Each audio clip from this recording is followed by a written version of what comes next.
cielo. Dios mío, en tus manos colocamos este día que ya pasó y la noche que llega. A continuación, RTVC Noticias.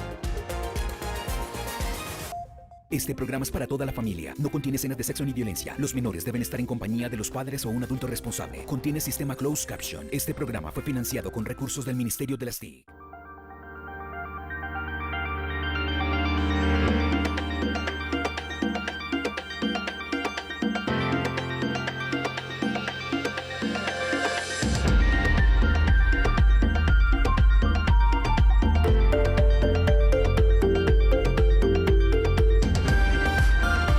RTVC Noticias, emisión central.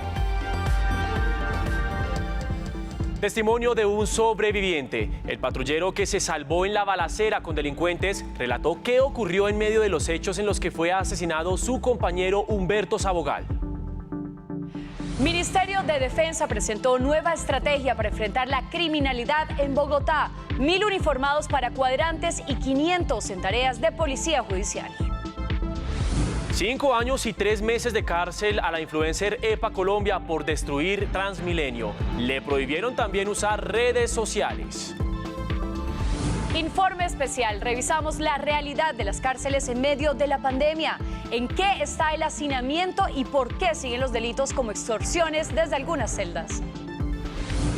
Una reportera de RTVC Noticias recorrió los pasillos y celdas de La Picota.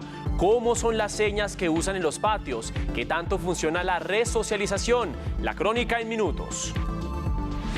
Fuertes choques en la zona de San Andresito en Bogotá, en medio de operativo contra el contrabando. A 240 haitianos que permanecieron aquí en la terminal de transportes de Cali, Migración Colombia les autorizó para que llegaran hasta Medellín. 10 buses de 3 empresas participaron de este corredor humanitario. Los detalles en minutos desde la capital vallecaucana. Se agota el tiempo para el cierre definitivo del Carrasco y en Bucaramanga las autoridades aún no saben qué van a hacer con las basuras. Las posibles soluciones se las presentaremos en minutos. Gobierno desautorizó a la administración de Bogotá sobre el certificado digital de la vacuna COVID. Dijo que el portal de consulta no es seguro y que viola el habeas data. Noticias del mundo. Corte Penal Internacional de Justicia dice que en Venezuela se cometen crímenes de lesa humanidad de manera sistemática. Y atención a este reportaje que tengo esta noche. RTVC Noticias en la frontera entre México y Estados Unidos. Tenemos 2 dramáticos testimonios de colombianos que van tras el sueño americano. Pero esto es muy duro. Y más lo que usted cuenta, lo que dice. Ay, gracias a Dios por todo, pero esto es muy duro.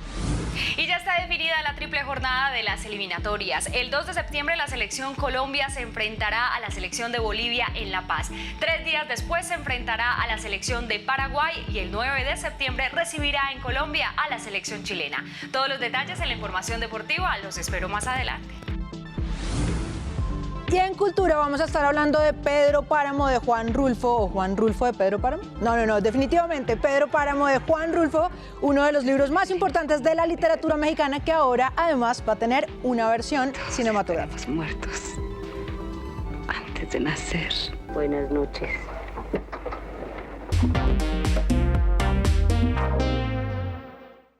Bienvenidos a la emisión central de RTVC Noticias. El patrullero de la policía Jesús David Pineda es el sobreviviente del hecho de inseguridad que sigue causando conmoción en Bogotá. A pocos metros de él fue asesinado su compañero, el también patrullero Humberto Sabogal. Hoy, desde la clínica, recordó ese momento en el que por poco pierde la vida a manos de la delincuencia.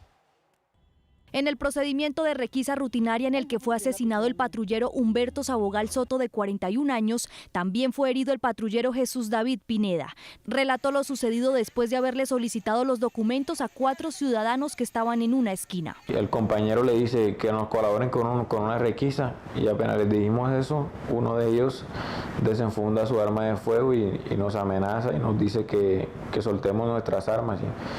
Nosotros hay que reaccionar pues la moto se nos viene encima, la moto de nosotros, y ambos caemos al suelo. Dijo que su compañero, el patrullero Sabogal, comenzó a forcejear con los delincuentes. Y ya cuando pude levantarme, observo que está el compañero forcejeando con dos sujetos, con dos bandidos. Y cuando escucho aproximadamente 2 disparos y emprende la huida uno de ellos. Y al momento de emprender la huida, el bandido me apunta y pues yo también hago lo mismo, le apunto y enseguida disparo. Por las heridas en su pierna derecha tendrá que someterse a una intervención quirúrgica, pero agradeció a la ciudadanía que le salvó la vida. Mi más sincero agradecimiento y de parte de toda la familia de la Policía Nacional, estamos totalmente agradecidos y esperemos que cada vez sean más los ciudadanos que confíen en nuestra institución. Su novia, una joven patrullera, envió un mensaje a los colombianos. Realmente sé lo que se siente estar en la calle, el peligro que uno tiene diariamente. Mi mensaje es que valoremos eso, valoremos día a día el trabajo del policía. Valoremos lo que ellos nos brindan, porque obviamente nosotros salimos a las calles es a brindarle seguridad a ellos. Este joven cordobés es integrante de la patrulla de vigilancia y a su corta edad de 21 años ya tiene 2 felicitaciones por su desempeño en tan solo un año en la institución. Este hecho del asesinato de un patrullero derivó en un importante anuncio hoy. El Ministerio de Defensa presentó una nueva estrategia contra la delincuencia en Bogotá. La capital contará con un comando especial con 1.500 policías para reforzar seguridad. En Bogotá se activará una fuerza especial de intervención. Según Diego Molano, ministro de Defensa, los uniformados se distribuirán así: 1.000 para apoyar los cuadrantes de los barrios y 500 para policía judicial y de inteligencia, con el fin de desarticular las bandas delincuenciales que están afectando la tranquilidad de Bogotá. Contará con 1.500 hombres del nivel nacional que en 4 comandos situacionales, liderados por 5 generales del nivel nacional. Frente a los hechos registrados ayer, en el que murió un policía en medio de un procedimiento oficial, las autoridades en Bogotá aseguraron que la nacionalidad o falta de identificación no debe ser excusa para la impunidad. Más de 17.000 capturas a la fecha por diferentes motivos, señora alcaldesa, de los cuales 2.470 tienen nacionalidad extranjera. Otra de las preocupaciones de las autoridades en la ciudad es la utilización de armas de todo tipo en la comisión de delitos, pues según los datos de policía, este año se han incautado más de 120.000 armas blancas, 720 armas de fuego y más de 630 armas traumáticas. Hay sectores del Consejo en Bogotá que aseguran que a la alcaldesa Claudia López la seguridad se le salió de las manos. Piden que en la problemática se pase de los anuncios a los hechos.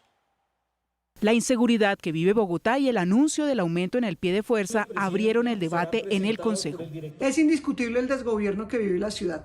La inseguridad no es percepción, es realidad. Balaceras, asesinatos de policía, robos, atracos en Transmilenio, quemas de buses. Necesitamos que la alcaldesa asuma el liderazgo de la política de seguridad, y eso pasa por no evadir su responsabilidad culpando a otros.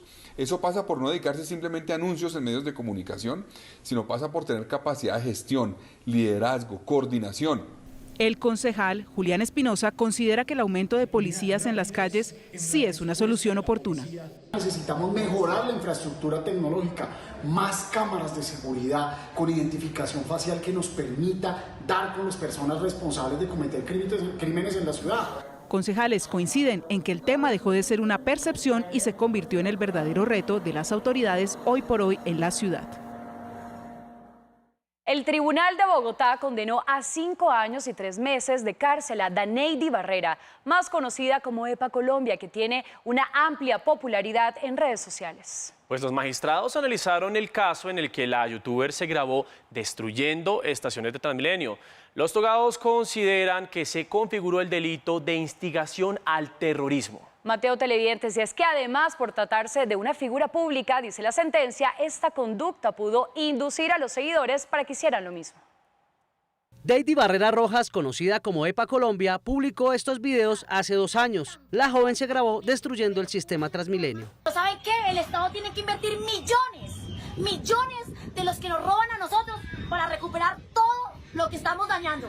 El comportamiento tuvo consecuencias judiciales y en marzo fue condenada a 3 años y medio de cárcel por la destrucción de los bienes públicos. Los delitos fueron perturbación del transporte público y daño en bien ajeno. Sin embargo, Recaudo Bogotá apeló la decisión y pidió incluir el delito de instigación con fines terroristas, por lo que el caso llegó al Tribunal de Bogotá, quien decidió condenarla hoy a 63 meses y 15 días y una multa equivalente a 447 millones de pesos. Afectó los bienes públicos y con ello el patrimonio de todos los bogotanos.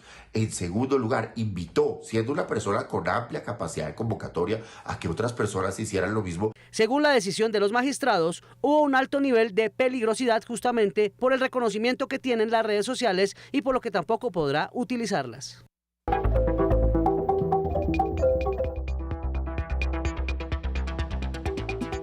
Informe especial en RTVC Noticias. ¿Qué pasó en las cárceles colombianas en medio de la pandemia? En los próximos minutos veremos la voz de expertos que explican qué es lo más grave que ocurre en los penales del país. La falta de servicios públicos o el hacinamiento son algunos de los temas. Por otra parte, los testimonios. Recorrimos uno de los penales más grandes del país, hablamos con los guardianes y los internos y registramos cómo es el ambiente en las cárceles de Colombia.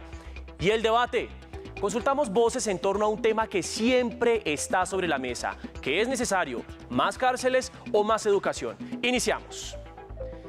Hay 3.000 internos en 7 patios de la estructura número 1 de la cárcel La Picota. RTVC Noticias recorrió este lugar y conoció cómo es el día a día en un centro penitenciario en medio de temas como el hacinamiento o las disputas entre internos. Estos 10 años de tortura aquí. Ay, Dios mío, eso no se le desea ni el mejor enemigo. El interno da la vida a mi muchacho. Aquí el que se acople a lo del patio le va bien en la vida. Pero si no se aplaca a lo que dice en el patio, le va mal. Ellos hacen parte de los reclusos de mínima y mediana seguridad, trabajan en las bodegas donde están los alimentos del expendio, mientras que otros lo hacen en la iglesia, como Guillermo Restrepo, de 80 años. Acompañó al padre a las Eucaristías, a los patios. Me metí a los Estados Unidos con pasaporte chueco 5 veces. Continuamos nuestro camino y allí nos encontramos con personal médico y uno que otro recluso. Este es el acceso real donde están internos las PPLs de la estructura número 1. Aquí ya, de aquí en adelante ya encontramos 7 patios. Sí tratamos de mantener una clasificación sobre todo lo que son delitos sexuales, lo que son delitos políticos y delincuencia común o sociales. Las crisis que estamos pasando son más por factores externos, que son factores económicos como de infraestructura, que debe ser más preocupación del Estado y del instituto como tal, pero nos toca interesarnos por la cuestión de seguridad. En el 3 tenemos 579 y en el patio 2 tenemos 627. Entonces son promedio así de 600, 700 internos por patio que tienen que distribuir ahí en 6 pasillos. Al notar nuestra presencia en el patio, los llamados campaneros dan aviso. Para informar que hay gente que no es del patio que está acá adentro. Manejan un lenguaje penitenciario, es algo normal que desarrollan ellos. De frente vemos una hilera de colchonetas, sábanas y zapatos en las puertas. Una celda de esta que tiene 1,5 por 2, ¿cierto? No, tiene como 2 por 2,5, más o menos. ¿Cuántas personas están durmiendo máximo? Hay 4 o 5 personas. Máximo en una celda. Decidimos salir al patio y nuevamente los campaneros se hicieron escuchar. Cuerdas amarradas a los barrotes y ropa colgada de lado a lado del patio es la imagen que más se repite. Mientras caminamos, vemos que para pasar el tiempo algunos juegan, hablan, hacen ejercicio, lavan la ropa e incluso ven películas. Todo se ve en completa calma y esto se debe a que los guardias procuran tener en cuenta las alertas que le dan los mismos internos. Hay una responsabilidad en la custodia de ellos en cada uno de los patios. Entonces, si un interno de acá está allí y le sucede algo, es una responsabilidad penal hacia nosotros. Ellos mismos dicen, no, yo no puedo vivir en ese patio porque tengo un enemigo allá. Llegamos hasta el patio 3, donde está José Huitrago, quien lleva más de 5 años en La Picota. La experiencia dentro de la cárcel no es nada fácil, pero tampoco difícil, porque esto le enseña a uno a ser mejor persona, para el que se quiere resocializar, para el que no, quizás salga peor de acá. Algunos como Buitrago se acostumbran a este lugar, mientras esperan con ansias retornar a la libertad.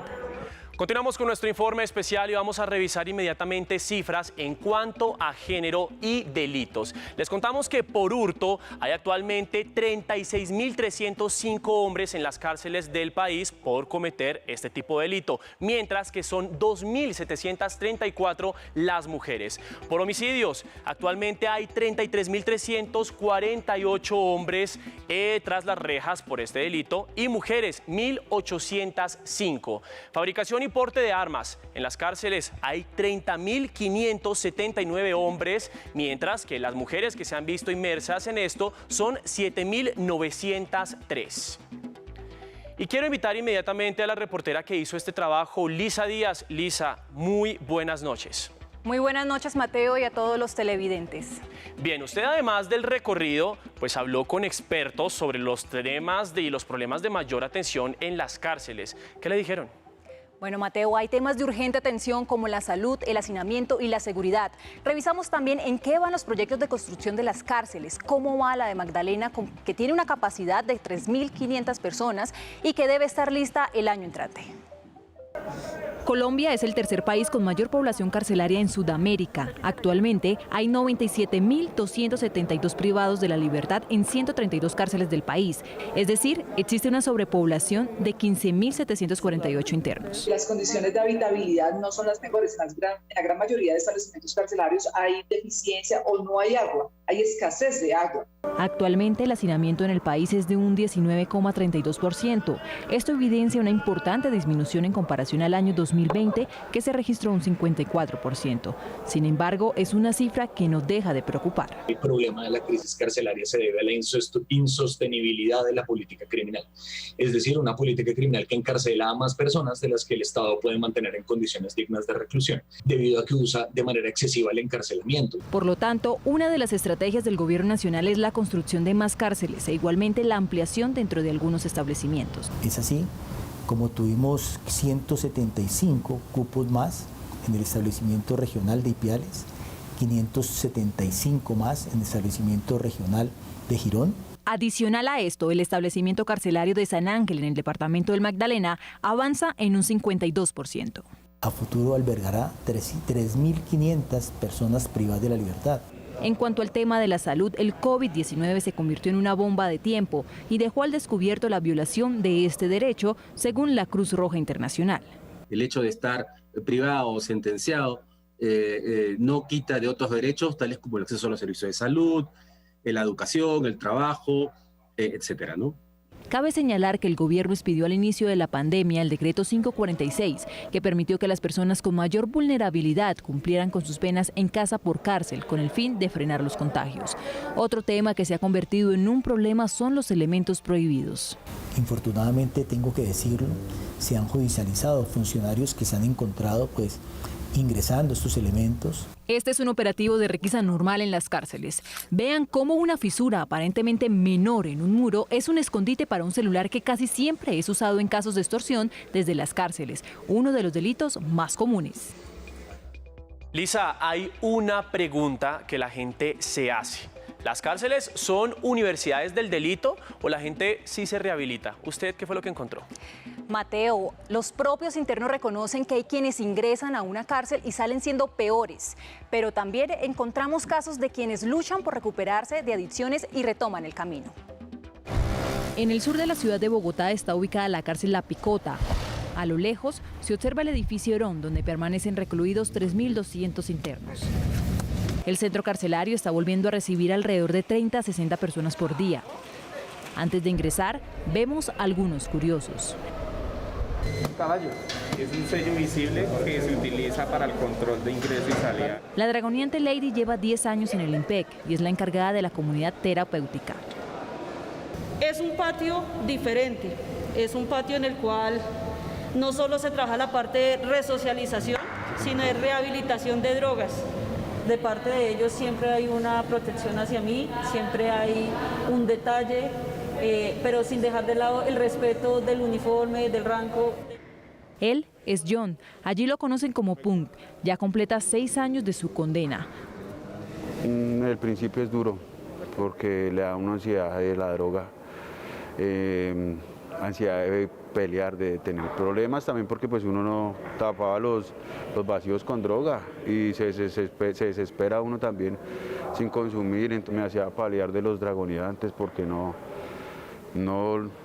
quería hacerles caso, porque yo siempre era como a subestimar.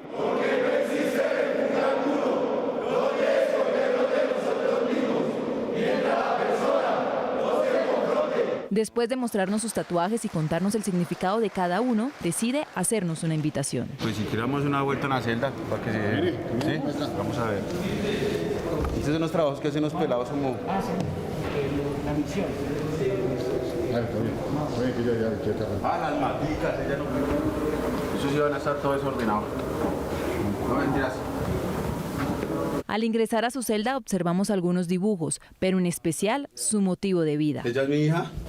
La cual no ve desde hace más de un año debido a la pandemia. Ya cuando nos encierran, empieza uno a maquinar todo otra vez, a recordar todo, a mirar para afuera, a buscar qué hace uno. Yo por ahí tengo unas moneditas que están afuera, yo me pongo a hacer moneditas, a distraer la mente, a escuchar musiquita, pero no encuentro mi memoria. Este es mi radio, eso ya lleva como 5 años. Pues yo pinto, yo trabajo con pintura, pues lo hice hechizo y suena bien. ¿Qué más les muestro yo? Así. Vea, estos son tubos PVC, Cucho, vea. Esto aquí un tiempo, eso se supone que es una lámpara. Entonces, hubo un tiempo donde estaban botándolos.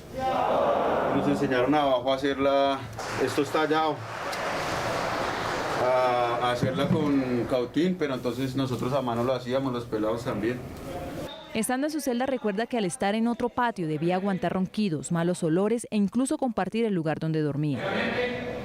Que uno empieza como a valorar, sencillamente es una cobija porque abajo sin cobijas. La estufa de nosotros. Esta es hechiza, vea, esta es hechiza. Sino que Fotos y cartas adornan cada celda en este patio. Este mural que está en el pasillo fue hecho por sus familiares y compañeros que ya recuperaron su libertad. Hoy es un motivo para los 33 reclusos que hacen parte de la unidad terapéutica. Más cifras en nuestro especial periodístico de cárceles. La Defensoría del Pueblo presentó un informe sobre la situación que están viviendo las mujeres en los 8 centros penitenciarios del país. Pues bien, un 46,6% de ellas señalaron sufrir de depresión.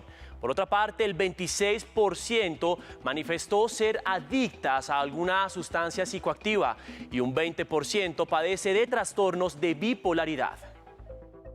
Encontramos un 20% de personas que padecen de trastornos de bipolaridad y también encontramos un 7% de personas que padecen de esquizofrenia.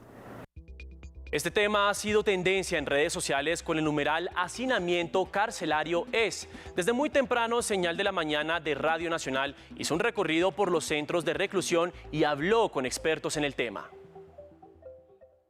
Expertos opinan sobre un debate que siempre ha existido. ¿Se deben reconstruir más cárceles para que no se vulneren los derechos como la vida digna o, por el contrario, el camino es la educación? Pues aquí están las voces. En Colombia necesitamos construir nuevas cárceles, demandamos nuevos cupos penitenciarios. En esas condiciones es imposible garantizar 2 principios constitucionales determinantes. El primero de ellos, la vigencia de los derechos humanos. Necesitamos proteger a las personas que se encuentran privadas de la libertad. Y en segundo lugar, el principio de resocialización. Necesitamos tener la capacidad en materia de infraestructura, pero también en asistencia técnica. Es claro que el ideal en un país, el camino es educar al joven para no tener que sancionar al adulto el día de mañana. Sin embargo, las realidades que vive nuestro país por falta de acceso a la educación, falta de oportunidades de trabajo, los índices en la delincuencia y los índices de hacinamiento en las cárceles es muy elevado en comparación a otros países. Noticias de Bogotá a esta hora porque fue una jornada de choques entre el SMAT y manifestantes en la zona de San Andresito, centro de la ciudad, en medio de operativos contra el contrabando. Laura Rojas, buenas noches. Situación en este punto a esa hora. Hola, ¿qué tal? Muy buenas noches, Carolina. Pues mire, el ambiente que se vive hasta ahora es de total tranquilidad, luego de los desmanes que se registraron desde muy temprano en este punto de la capital, entre algunos habitantes del sector y agentes del SMAT. Como ustedes pueden observar en pantalla, a esta hora se encuentran algunos trabajadores de limpieza recogiendo las piedras que quedaron de esta intensa jornada. Nosotros también estuvimos acompañando a algunos comerciantes del sector y ellos aseguraron que cerraron los comercios desde las 2 de la tarde para evitar algunos actos violentos dentro de sus establecimientos. 60 bodegas del sector de San José fueron intervenidas en busca de mercancía de contrabando. La operación se dio a través de una investigación de la Policía Nacional. A través de la identificación de fachadas y de centros de almacenamiento que bajo letreros de se arrienda o desocupado pretendían evadir la acción de las autoridades. Sin embargo, cuando terminó la intervención por parte de las autoridades, hubo disturbios entre comerciantes y agentes del SMAT. Nosotros no estamos en desacuerdo con los operativos que hicieron. Realmente ellos tienen que exigir su papelería, sus impuestos, todo correspondiente. Pero no estamos de acuerdo con los enfrentamientos. Al pasar la tarde fueron registrados desmanes entre los mismos habitantes del sector. Nos afecta por lo que pues todos tenemos que cerrar, la gente no viene y lógicamente no hay ventas. La División de Gestión de Control Operativo de Bogotá ha logrado la aprehensión de 3.672.407 unidades de confecciones avaluadas comercialmente en más de 6.631.000 millones de pesos. Inició el retorno de las más de 1.000 familias desplazadas en Santa Rosa del Sur, en Bolívar. Estas personas, recordemos, permanecieron más de 10 días en el casco urbano como consecuencia de los enfrentamientos entre grupos armados. Yarima García es periodista de la Radio Nacional y nos envía el siguiente informe. Más de 2.000 personas que habían llegado hasta Santa Rosa del Sur, desplazadas por la violencia, comenzaron a retornar a sus territorios. La mayoría de estas familias son de Montecristo, Morales y Arenal, municipios pertenecientes al sur de Bolívar. Didier Rodríguez, defensor del pueblo del Magdalena Medio, entrega más detalles de este retorno. Se tenía el registro con la unidad de víctimas y la administración municipal de más de 1.048 familias, más de 2.400 personas, cerca de 1.000 menores de edad. La caracterización que se tenía de estas personas que se encontraban en Santa Rosa del Sur. El pasado 6 de agosto, las familias campesinas, a través de un documento, solicitaron un pliego de peticiones, entre ellas refugio humanitario con todas las garantías, pero no encontraron respuesta a su pedido y por eso decidieron regresar a sus territorios. Desde San Jacinto, Bolívar, informó Rosenberg Anaya para RTVC Noticias, conectados 24/7. 240 migrantes haitianos salieron de Cali hacia Medellín en buses autorizados por el gobierno nacional. Los que permanecen en la terminal de transporte están siendo atendidos por las autoridades. Carlos Gutiérrez, buenas noches. Usted tiene más detalles. Adelante. Carolina y televidentes, muy buenas noches. Sí, señora, esto hace parte de un primer corredor humanitario autorizado por parte de Migración Colombia que les ha permitido a ellos avanzar en este recorrido que tienen con el objetivo, algunos de ellos, de llegar a México y otros a Estados Unidos. Por ahora, los que no pudieron viajar hoy lo harán mañana, eso es lo que se espera. 240 salieron de la terminal de transportes, algunos de ellos pues van a permanecer aquí al interior de este complejo de transporte terrestre, otros lo están haciendo a los alrededores de la terminal de transportes y otros en los diferentes hoteles que rodean a este lugar. Han manifestado los haitianos que lo único que quieren es avanzar, llegar hasta Necoclí, Antioquia, para de esta manera llegar a Panamá y posteriormente a México. Esta es la crónica de lo que se vivió, la salida de estos haitianos, 10 buses de 3 empresas que fueron autorizadas por parte del Ministerio de Transporte. Después de 5 días de permanecer en la terminal de transporte de Cali, Samson Pierre y su familia consiguieron los tiquetes para viajar hacia Medellín. Nosotros va a venir más haitianos, nosotros no necesitamos, solamente nosotros queremos un tránsito, pero los haitianos no mandan nada al gobierno, a los migración. Aseguró que la estadía en Cali salió más costosa de lo previsto, debido a la prohibición del tránsito libre. Cada día yo gasto mucho plata. Cada día yo gasto como $50 para pagar $20 en hotel, para la comida, para eso, no eso. El objetivo de los migrantes haitianos es llegar a México. No sabe el lugar, que el destino, para que nosotros no tenemos dinero, poquito en poquito. Cuando nos achó dinero, nos sigue para frente. De Cali salieron 240 de ellos en 10 buses de 3 empresas a las que se les permitió la venta de tiquetes. Son los primeros cupos que ha autorizado Migración. Estamos hablando de 240 cupos que hoy se están despachando. Ayer los autorizaron. En la terminal de transportes de Cali permanecen más de 600 haitianos. Las personas extranjeras, haitianos, estas son las condiciones en las que viven. Muchos de ellos pues han traído dinero para poder sobrevivir. Como vieron y escucharon en la nota, pues algunos de ellos su estadía en Cali les ha salido costosa porque aseguran que muchas empresas, tanto hoteles como restaurantes, les han cobrado de más por un almuerzo que costaba o que cuesta habitualmente 10.000, 12.000 pesos, a ellos le están cobrando a 30.000 pesos. Y eso es lo que ellos esperan, continuar ese recorrido. Aquí hay mujeres embarazadas, hay niños que están viviendo en estos momentos o están pasando estos días aquí en la capital del Valle del Cauca en estas condiciones. Se espera, se calcula que Migración Colombia autorice para mañana al menos 100 personas de estas que permanecen aquí continúen su recorrido hasta el departamento de Antioquia. El tiquete que les están vendiendo tiene un valor de 75.000 pesos. Eso está siendo regulado por parte de las autoridades regionales y por supuesto nacionales. Información a esta hora de la noche desde la terminal de transportes en el norte de Cali. Carlos Gutiérrez, RTVC Noticias, conectados 24/7. Carlos, allí con los migrantes, muchísimas gracias. Por otra parte, les contamos que más de 70.000 hectáreas de tierra serán restituidas a familias afro del Alto Atrato allí en Chocó. Esto por orden del Tribunal Superior de Antioquia. Karina Prado, periodista de la Radio Nacional, nos envió el siguiente reporte. Buenas noches. Este es un fallo histórico, pues por primera vez se reconocen derechos territoriales a 3.200 familias afrodescendientes del Alto Atrato chocoano. Los municipios de Certegui, Lloró, Bagadó y Atrato. En total son 73.317 hectáreas de consejos comunitarios Cocomopoca.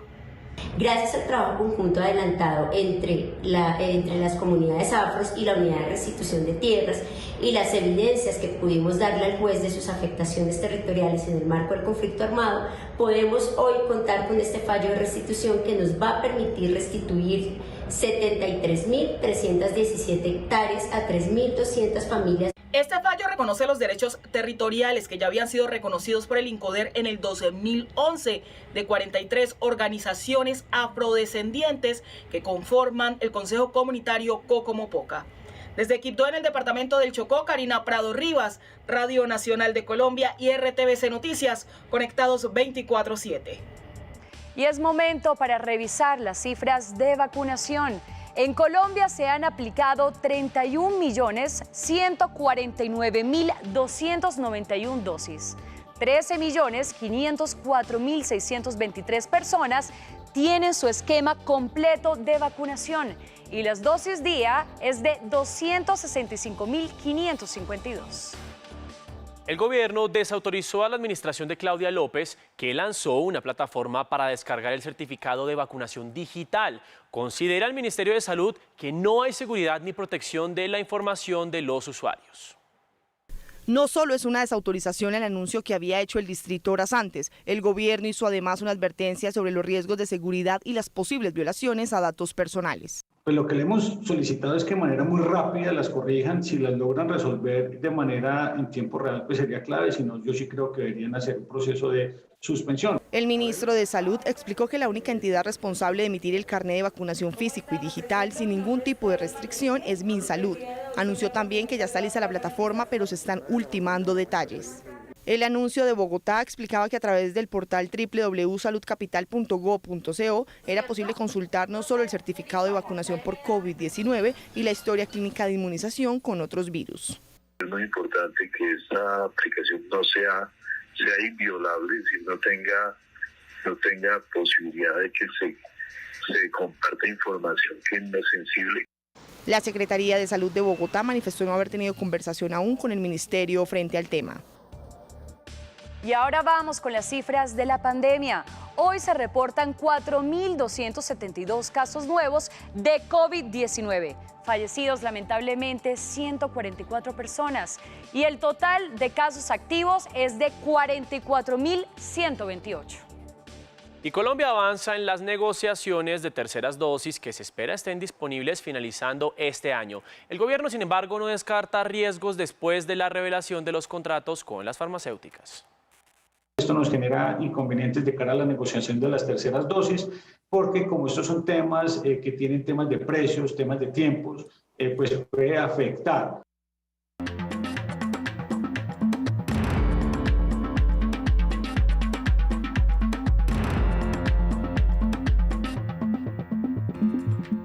Momento de hablar de lo que ocurre en el mundo, pero antes quiero darle muy cordialmente y calurosamente la bienvenida a nuestra emisión central a Daniela Caballero, quien a partir de hoy nos va a acompañar con la sección de noticias del mundo. Daniela, bienvenida y bueno, cuéntenos cuál es la mirada internacional para hoy. Mateo, gracias, buenas noches y encantada de hacer parte de este equipo y bueno, lo invito a usted y a los televidentes a que entremos en materia, porque hoy nuestra mirada internacional inicia con la noticia del día. Atención, la Fiscalía General de la Corte Penal Internacional concluyó que en Venezuela hay o se cometen de manera sistemática crímenes de lesa humanidad. El informe critica la falta de acción y compromiso en las investigaciones del régimen. Aquí está. Desde 2018, Venezuela está en el radar de la Corte Penal Internacional de La Haya.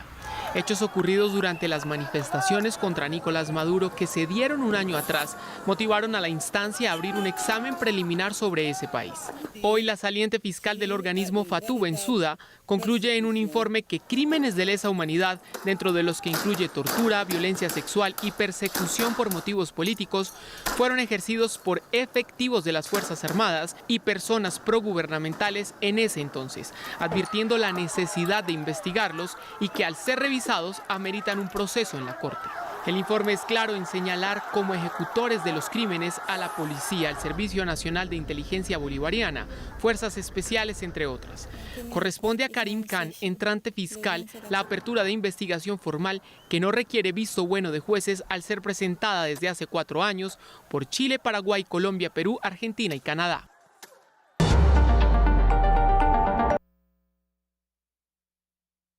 Ahora veamos los hechos del día en imágenes. Iniciamos con los incendios forestales que persisten y amenazan con crecer en los próximos días. En Italia murieron 5 personas en la región de Calabria, mientras que en Grecia las lluvias que cayeron durante el día contribuyeron en algo en medio de la crisis. Por su parte, Argelia sigue luchando contra las llamas, que ya han cobrado la vida de al menos 69 personas. Y en España se registran los primeros incendios en medio de esta ola de calor extremo.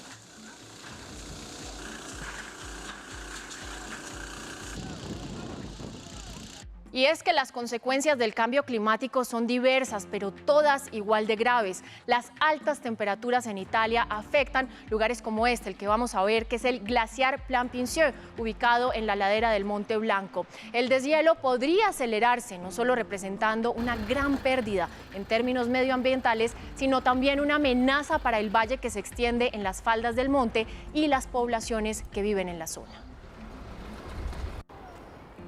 Y cerramos la ronda de imágenes en México, porque con plumas y joyas tradicionales y con maquillaje de calaveras o deidades se celebró hoy al ritmo de danza y rituales prehispánicos en plena Plaza del Zócalo en Ciudad de México. Recordemos que está sobre los vestigios del máximo templo del Imperio Azteca. Esto para conmemorar los 500 años de la caída de Tenochtitlán a manos de los conquistadores españoles.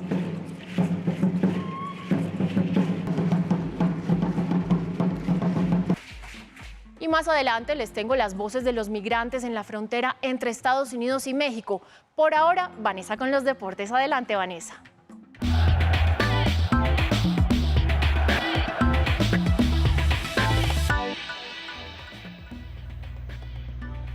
Muchas gracias, Daniela. Y sí, comenzamos con la información deportiva aquí desde la ciudad de Medellín, que se viste de Feria de Flores, pero más adelante tendremos detalles de toda esta fiesta. Por ahora también hablemos de otra, de la fiesta de las bielas, de las bicicletas, porque este sábado comienza la edición número 76 de la Vuelta a España y allí tendremos a 5 pedalistas colombianos, entre los que se destacan Egan Bernal y Miguel Ángel López. La primera etapa será una contrarreloj individual. Ineos va por la Vuelta, aunque tenga al Gran Roglic y al Jumbo-Visma como rivales.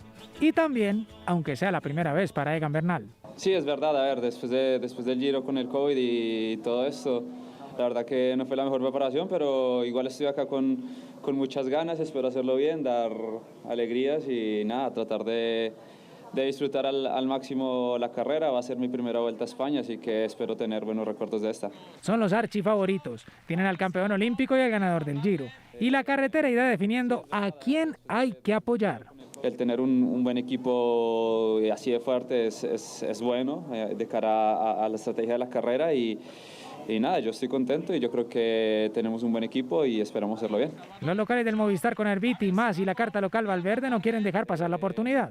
También está Superman López, que renovó por 2 años más con el equipo español. Bueno, en estos próximos 2 años me encantaría conseguir alguna victoria bastante importante, luchar por alguna gran vuelta, que siempre ha sido mi sueño desde que empecé el ciclismo. Education First tendrá a Diego Camargo, Molano está en el Emiratos y Henao en el Cueca. Y son los otros colombianos en una fiesta muy española. Y David Ospina podría cambiar de equipo, recordemos que actualmente está en el Napoli, pero lo pretende un equipo francés, el Lille. Recordemos que David Ospina ya había estado en un equipo francés cuando militó en el Niza.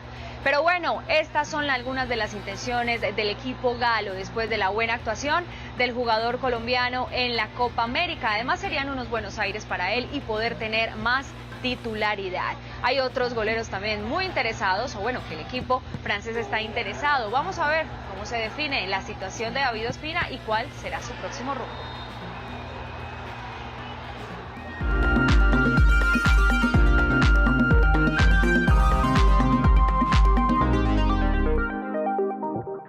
Y hoy hay noticias de uno de los libros más importantes de la literatura mexicana, Pedro Páramo, de Juan Rulfo. Resulta que Netflix va a lanzar una película, ya había una en 1967, sobre este libro. Es una adaptación, no se sabe ni cuándo, ni con quién, ni cómo, pero yo decidí que voy a aprovechar esa oportunidad para hablar de Pedro Páramo. Así que el comienzo de esta novela tan buena es este. Vine a Comala porque me dijeron que acá vivía mi padre, un tal Pedro Páramo. Mi madre me lo dijo y yo le prometí que vendría a verlo cuando ella muriera. Le apreté sus manos en señal de que lo haría, pues ella estaba por morirse y yo en un plan de prometerlo todo. No dejes de ir a visitarlo, me recomendó. Se llama de este modo y de este otro. Estoy segura de que le va a dar gusto conocerte. Entonces, no pude hacer otra cosa sino decirle que así lo haría y que de tanto decírselo, se lo seguí diciendo, aún después de que a mis manos les costó trabajo zafarse de sus manos muertas. La historia es muy chévere y resulta que existe un hombre que se llama Juan Preciado, al que su mamá le dice: usted tiene que ir a conocer a su papá que vive en Comala. Él llega a Comala y descubre que es un pueblo fantasma, lleno de gente, de almas en pena, literalmente, que camina por ahí, y lo que descubre es que su papá fue todo un villano y un tirano que vivió ahí, que asesinaba, que violaba, que masacraba, y pues queda aterrado, y resulta que este señor se volvió así porque se había enamorado de una mujer que se llamaba Susana San Juan, y los papás de Susana siempre le dijeron: usted no se puede casar con ella, no existe ni el menor riesgo. Así que este tipo comenzó a volverse malo, muy malo, muy malo. A Susana la casaron con otro hombre, ese hombre se murió, ella enviudó y comenzó a enloquecerse, y él todavía, aún así, quería casarse con ella, pero el papá seguía diciendo: no, usted no es para mi hija. Así que él comenzó a hacer todos estos delitos, todos estos actos de maldad, y el pueblo terminó sumido en la pobreza, en la tristeza y en la cosa más espeluznante que ustedes se puedan imaginar. Resulta que este libro marcó la vida de la literatura latinoamericana y la literatura en español por varias razones. La primera es porque se escribió en 1955, cuando todo lo que hacían era realismo, y fue una de las puertas para hablar de realismo mágico, que es lo que conocemos ahora en una voz que nos es muy familiar, que es la de Gabriel García Márquez. Y la segunda, porque tiene varios narradores dentro de la misma historia. No es siempre la misma persona la que le echa a uno el cuento, sino a veces es Juan Preciado, a veces es el sacerdote de ese lugar, y a veces son otras voces diversas por ahí. Pues resulta que, según Mario Benedetti, esta es una de las formas más fantásticas de inventarse un nuevo mundo. Y les dejo una frase que a mí siempre me ha hecho reír mucho y que me gusta mucho de Pedro Páramo, y es que dice que en Comala hacía tanto calor que las almas que se morían en Comala y bajaban al infierno se devolvían por una cobija. Exígele lo nuestro, lo que estuvo obligado a darme. Cambiamos de tema. La Procuraduría General de la Nación abrió indagación preliminar en el caso del contrato de Mintic con la Unión Temporal Centros Poblados para la conexión digital en colegios rurales, que tienen en limbo 70.000 millones de pesos. El Congreso de la República citó a debate de moción de censura a la ministra Karen Abudinen. Horas después de la audiencia que definía el futuro del proyecto por $1 billón para llevar internet a colegios de zonas apartadas en 15 departamentos del país, el presidente de la República respaldó a la ministra TIC Karen Abudinen y pidió recuperar los dineros del anticipo. Acompañamos a la ministra Karen Abudinen en esta tarea de encontrar quién ha estado detrás de esto y que se logre la recuperación inmediata de los recursos del anticipo.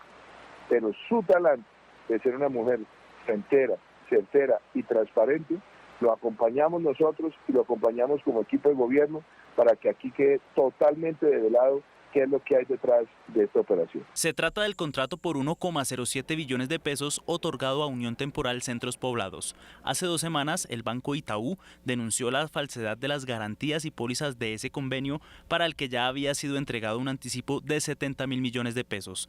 Tras la revelación del banco, el Mintic buscó la caducidad por incumplimientos del contratista. De eso trató la audiencia de ayer, que fue aplazada para mañana 13 de agosto. 19 congresistas de la oposición buscan la renuncia de la ministra a través de un debate de moción de censura citado para el 24 de agosto. En diciembre de 2020, el ministerio abrió una licitación para la adjudicación de la instalación de los 10.000 puntos digitales en colegios rurales, proceso en el que participaron 10 proponentes y el ganador fue Unión Temporal Centros Poblados, el consorcio cuestionado hoy.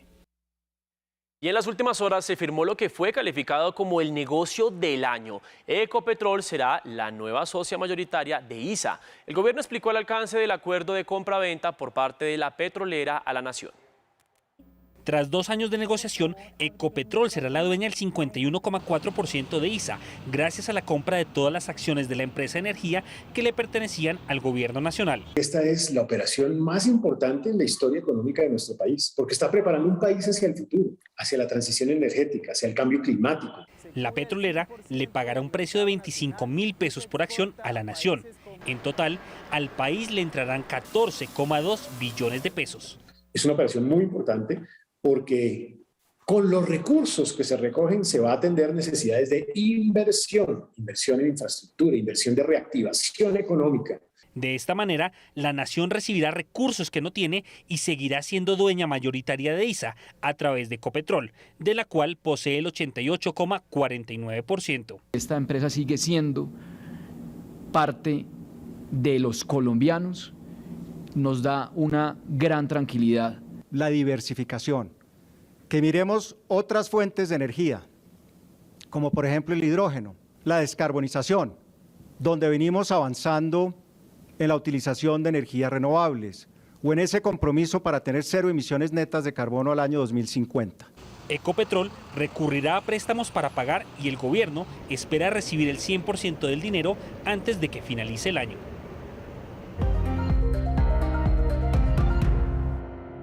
El dólar perdió 63 pesos con 36 centavos y cerró en 3.887 pesos con 7 centavos. Según expertos, la compra de ISA por parte de Ecopetrol le dio un espaldarazo a la moneda local. 0,95% creció el índice Colcap de la Bolsa de Valores. La acción de ISA creció 1,40% a 21.800 pesos, mientras que la de Ecopetrol se desvalorizó 0,64%. 58,7 fue el indicador de confianza empresarial del DANE para julio. 14,8 billones de pesos recaudó la DIAN en julio y acumuló 100 billones en todo 2021. 72% de los bancos más grandes del mundo consideran el cambio climático un riesgo financiero. 36,1% fue la ocupación hotelera en junio según el DANE. Creció 10,5 puntos porcentuales comparado con mayo de este año. 83.000 millones de barriles de petróleo tiene de reserva el pozo más grande del mundo en Arabia Saudita. Esto alcanzaría para extraer 10 millones de barriles diarios por 23 años. El presidente Iván Duque lanzó en Villavicencio la elección de consejos de juventud, en donde invitó a los jóvenes a participar en los comicios que se llevarán a cabo el próximo 28 de noviembre. En el Parque Las Balocas de la capital del Meta, el jefe del Estado dijo que esta jornada será la incubadora de nuevos liderazgos. Que empiecen a funcionar los consejos de juventud para que esta conquista de la matrícula gratis en la educación pública para estratos 1, 2 y 3 sea defendida como un triunfo social de generaciones en Colombia. El mandatario nacional pidió al país valorar estos comicios. Porque será una elección de listas cerradas, no de individuos. Segundo, será una lista paritaria, hombres y mujeres. Será una lista cremallera, hombre, mujer, hombre, mujer. La Registraduría Nacional del Estado Civil tiene todo previsto para el 28 de noviembre. Jóvenes entre 14 y 28 años, niños, van a votar en Colombia. Nunca antes se había visto esto en el mundo. Siempre se vota en los colegios. Vamos a desplegar 15.000 mesas en todo el país. En el Día Internacional de la Juventud, Duque les pidió que apoyen el proyecto de inversión social para continuar con los programas planteados que vienen beneficiando a este sector de la sociedad. Ustedes recuerden que nos ven en Colombia y en el mundo por Señal Colombia y también por nuestro streaming que pueden encontrar en la página web www.rtvcnoticias.com. Los leemos en las redes con el numeral Me Conecto con RTVC. Síganos allí en Twitter, en Instagram y en Facebook nos encuentran como @RTVC Noticias. Y quédense con nosotros porque al volver, oportunidades. Los menores de edad pueden reforzar sus conocimientos si van mal en el colegio. Es muy fácil, les explicamos cómo. Y también más noticias del mundo. Un corresponsal de RTVC Noticias viajó a Tijuana, en la frontera entre México y Estados Unidos. Los testimonios de los migrantes que van tras el sueño americano son impresionantes. Les cuento en minutos.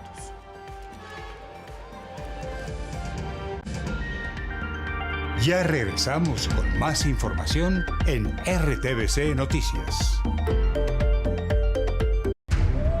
En todo superhéroe hay un propósito, y en todo propósito hay una historia increíble. Yo nunca he estado con una chica, ¿sabes? ¿Qué debo hacer? No debes hacer nada. Eso es lo emocionante. Solo cierra los ojos y atrévete.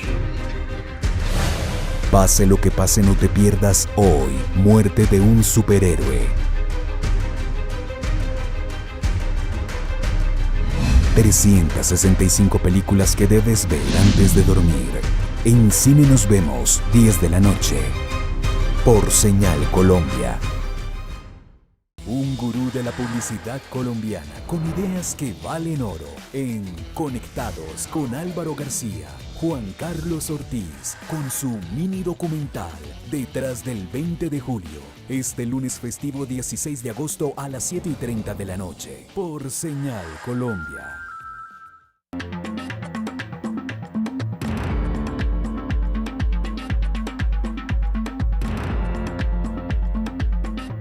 Nuestro corresponsal en México, Juan Carlos Aguirre, viajó hasta Tijuana y registró la historia de dos colombianos, quienes amenazados por la guerrilla del ELN tuvieron que dejar todo para salvaguardar su vida. Hoy se encuentran en la frontera entre Estados Unidos y México, frente al muro, esperando un asilo que les permita rehacer sus vidas. Veamos la primera parte de esta historia. Estamos en el campamento de El Chaparral en Tijuana, donde esperan muchos migrantes pasar la frontera entre México y los Estados Unidos. Una zona donde llegan centroamericanos, cubanos, haitianos, venezolanos, pero a la que ahora también se le están sumando los colombianos que escapan de la violencia impuesta por grupos terroristas en su país. El miedo a perder sus vidas los obligó a salir de los llanos colombianos. Más de 5.500 kilómetros los separan de sus tierras, sus casas, su familia. Luego de 5.560 kilómetros, lo único que no pudieron dejar atrás fue ese miedo que les impide dar sus nombres, sus caras. Hasta en México siguen las amenazas.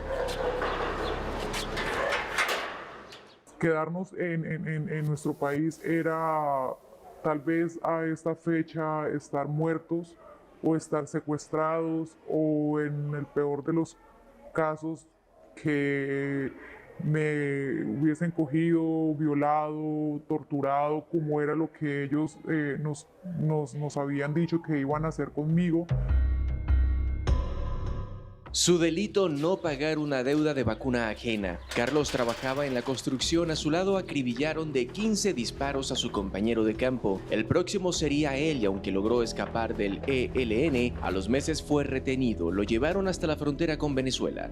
Tú hablabas que darle dinero a la ELN era como darle dinero además de la guerrilla, obviamente, darle dinero a Maduro, a Venezuela. ¿Cómo es eso? El territorio donde nosotros trabajamos es frontera con Venezuela y esta guerrilla está protegida por ese gobierno. Ellos, cualquier cosa que pasa, automáticamente pasan el río y quedan en zona venezolana y allá pues son intocables. Un supuesto amparo que hace difícil la lucha del Estado colombiano contra el terrorismo en la zona de frontera. Tomaron un vuelo a la Ciudad de México y $520. Hicieron transbordo y llegaron a Tijuana en bus. Más de 45 horas de un camino por tierra con amenazas de ser deportados. Ya entrando en territorio mexicano, a veces las personas se quedan estancados en el área sur de México, porque México no está dando permiso que vengan hasta la frontera a hacer sus trámites. Pero esto es muy duro. Y más lo que usted cuenta, lo que dice. Dale gracias a Dios por todo, pero esto es muy duro. Esa que te está pasando allá, yo sé que no es fácil. Desesperación de una madre que pide saber qué pasa con su hija. Al llegar a Tijuana intentaron pedir asilo en la garita que da acceso a la Unión Americana, pero fueron mandados a un albergue. De su casa pasaron a un cuarto que comparten con otras familias. Este plástico divide la habitación de cartón y madera. Ya quiero irme de este lugar. No estoy cómoda, no estoy tranquila. Quiero ya irme de acá. ¿Y es la misma angustia que sientes hoy a la que sentías cuando saliste de tu casa? ¿O cuáles son las diferencias de esas angustias?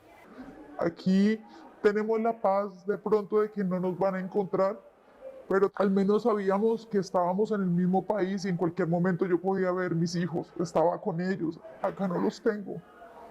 La incertidumbre de no saber cuándo los voy a volver a ver, cuándo es que los voy a volver a abrazar. Como madre, eso es algo que me carcome diario.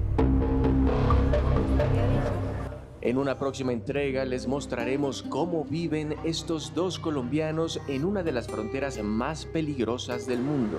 Desde Tijuana, México, Juan Carlos Aguirre Romero para RTVC Noticias, conectados 24/7.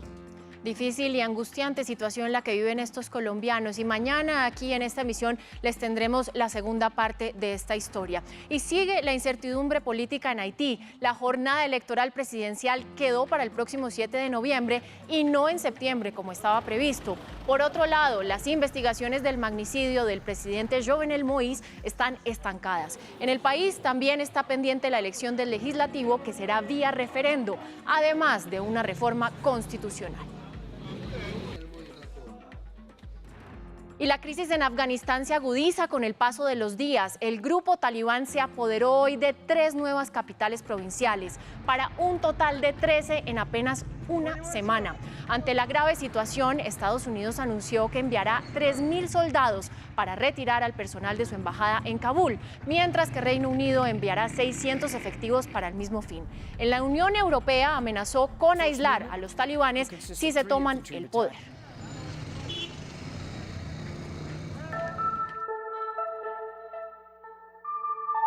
Llegamos a la sección de oportunidades. Atención familias, porque los menores de edad pueden reforzar conocimientos en áreas como inglés y en ciencias. Veamos de qué se trata.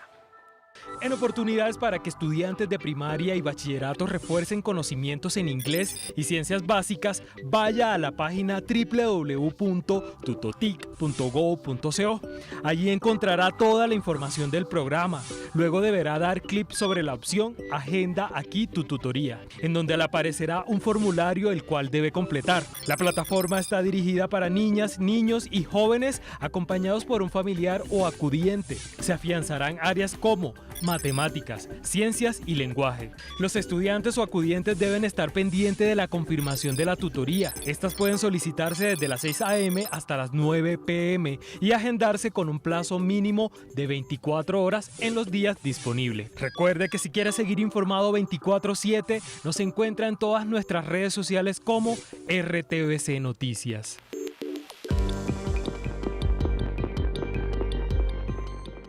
Atención, el gobierno acaba de abrir un nuevo grupo de vacunación. A partir del sábado 14 de agosto se pueden vacunar los colombianos de 20 a 24 años. Informa el ministro de Salud que mañana se definirá la distribución a los territorios. Reiteramos, abren vacunación de 20 a 24 años. Y en minutos los temas de conversación en De qué se habla. ¿Qué tenemos preparado para esta noche, José Fernando? Compañeros televidentes, muy buenas noches. ¿De qué se habla hoy 12 de agosto en nuestro país? Se habla sobre las industrias creativas. Aquí conversaremos también sobre la problemática de inseguridad en Bogotá, percepción o realidad, y la crítica situación que hay en las cárceles de nuestro país. Esto y más en De qué se habla.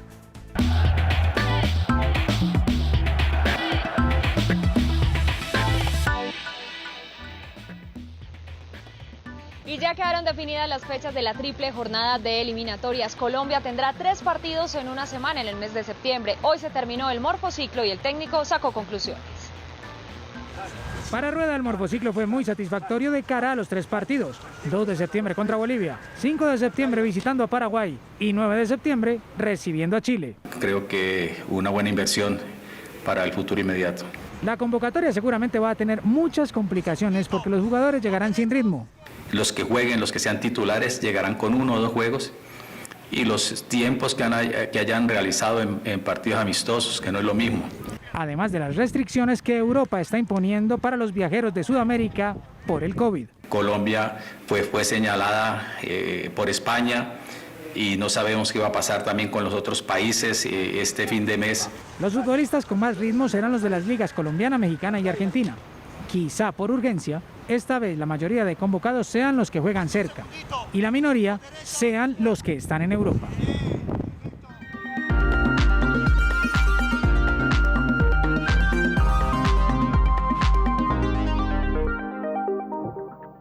Y a propósito de la Feria del Libro, que va hasta el 22 de agosto, estuvimos hablando con el escritor Evelio Rosero, que está lanzando un nuevo libro.